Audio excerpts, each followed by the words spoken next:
Week 11 AP poll is out, and there are still some issues with this poll. Starting off with Ohio State, Indiana, A&M, Alabama, and Georgia. Now, the top 4 teams were either all on bye weeks or had very easy wins this week, so there's not going to be any movement. But Georgia at 5 is a little questionable for me. Georgia beat Florida 24-20, and it's not a good Florida team, and there were some questionable calls that went Georgia's way, like always. Now, it was a neutral site game, and it is a rivalry game, so I'm not that outraged that they are at 5, but I don't think they played like the 5th best team in the country this week. We have Oregon, Ole Miss, BYU, Texas Tech, and Notre Dame, and honestly, Oregon should be in this 4th spot and then slide Alabama and Georgia down. I mean, Oregon's one loss was a better loss than Alabama's one loss was. Oregon lost to the number 2 team in the country. Alabama lost to a terrible Florida State team that we all thought was good at the time, and turns out they aren't. Yes, it was week 1, but it doesn't matter the week. Losses should still matter. When we have 2 teams with the same record that haven't played each other, we should look to who has the better loss to rank them higher. I don't love Notre Dame at 10 either. I mean, they do have 2 losses. One was to A&M, and that was a good loss, but that Miami loss is looking a lot less good now. They don't have a good win. I mean, they are 1-2 in ranked matchups. We have Oklahoma, Virginia, Texas, Louisville, and Vanderbilt, and same thing I said last week. Texas beat Oklahoma. They have the same record. You have 2 teams with the same record,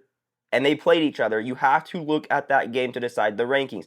OU and Texas. Texas beats Oklahoma, is somehow ranked 2 spots worse than them. The AP poll is saying Oklahoma is a better team, even though Texas beat them at a neutral site. They got it right with Virginia and Louisville, but they did not get it right with Texas and Oklahoma. They even got it right with Texas and Vanderbilt, sliding Vanderbilt below Texas because Texas just beat them. The head wins should absolutely matter, and they should matter quite a bit. Next up, we have Georgia Tech, Utah, Miami, Mizzou, and USC. Now, Georgia Tech losing a 2-score game to a 5-4 North Carolina State. Don't really mind them moving down quite a bit there, except for the fact that other teams haven't been punished for equally bad losses as much as Georgia Tech has. Like where Utah is, they are 1-2 in ranked matchups, so I don't think there's a case to put them much higher than 17. Then Miami at 18, their only big win is against Notre Dame, and you know how I feel about that. Really no problems with Mizzou or USC at 19 and 20. Round off the top 25, we have Michigan, Memphis, Tennessee, Washington, and Cincinnati. With USC and Michigan, another example of them getting it right this time in head-to-head matchups and ranking the team that beat Michigan higher than Michigan. No problems from here on out. Memphis with a big win over USF a few weeks ago to become the highest ranked group of 5 team. Tennessee losing a game to Oklahoma. Washington finally getting ranked after we've been begging them to rank Washington for a while now. And then Cincinnati, big loss against Utah. Don't hate them at 25.